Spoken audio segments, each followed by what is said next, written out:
33% of our students are dropping out of school. These are students that are not graduating from high school. They're not getting the skills that they need to be successful, and we know what happens. They end up on welfare rolls. Many of them end up in our incarceration institutions, and it's just unacceptable at this point to look at a future unless we do something. Literacy is the key to learning. Learning is the key to opportunity.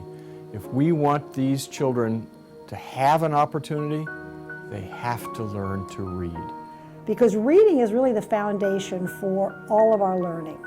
And to sit in a classroom and to be struggling with understanding what is happening in a textbook, or having the embarrassment of being asked to call to read orally when you could not really make out the words, is probably one of the most embarrassing and discouraging aspects of the entire learning process.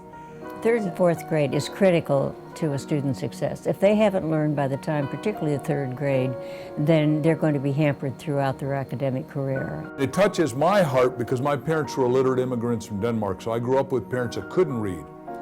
When I was 4, I used to hold my dad's hand and it'd be shaking like that, and he'd be standing in front of a men's room, and I thought, I don't know what the hell the problem is, but whatever it is, I'm going to solve it during my life. And I didn't know that the law of attraction would have me discover that some of you were watching are going, why couldn't he go in? It'd say men's. No, it didn't.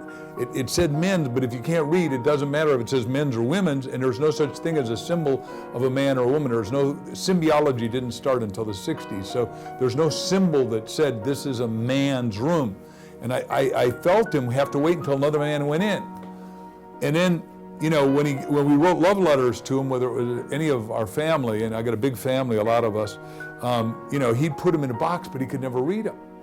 And then somebody read them to him, and you know, I saw him open it up and cry.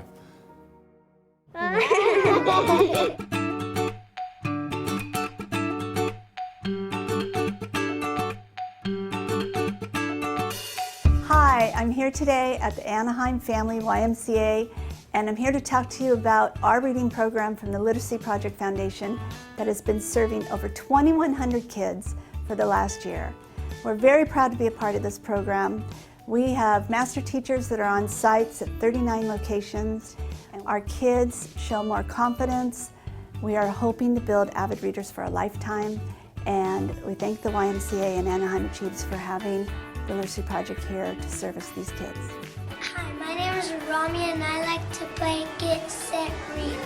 The reason I like it, it's because I love to play board games, and I play with my friends, so it's really exciting to me. And my teacher is Miss Packin, and I learned from this game words and how to read. The biggest improvement I see with the new phonics game is the confidence that the students develop as they master the skills. Okay? It just is phenomenal. You can't do that in just a regular classroom setting, or you can't see it. It's not as visible. You know, I really feel this program really helps the students. I think the new phonics program is a great program. It helps every student, and even if they only improved by a couple of words, they still improved. They were still able to practice, and they were still able to retain information. So it's a great program. Get, Set, Read is so fun because it helps you learn to read, and the dice and the cards, and you get to move your stuff, and it's so fun. It can help you read faster, learn more words, and have fun.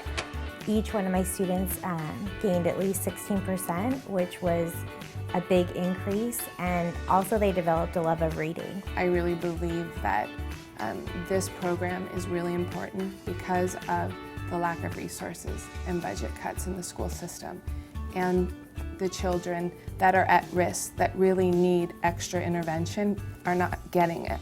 So I feel this program really steps in and fills the gaps where it's needed.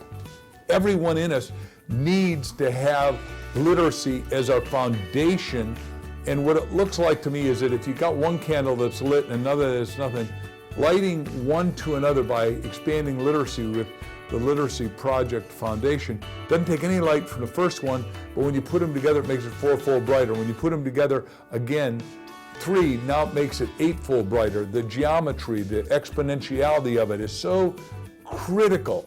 And each one can teach one, and each one can reach one, and what we need to do is really expand literacy, so 7 billion people are literate in their first language and then maybe in their second. Reading opens up the mind, it creates the inspiration for the future, it allows them to dream, and one day to fulfill those dreams.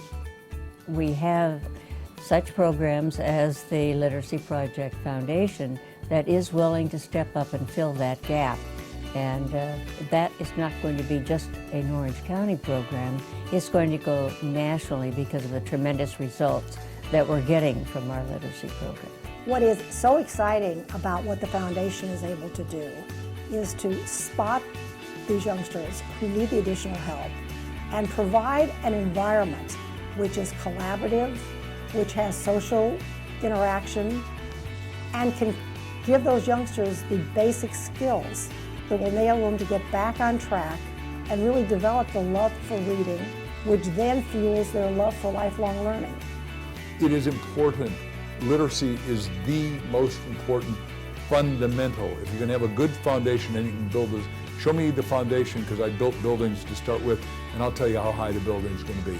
The foundation all of us need is a foundation in excellence in reading. We could reach more if you'd help. Help us, join us. We have a child's life to change.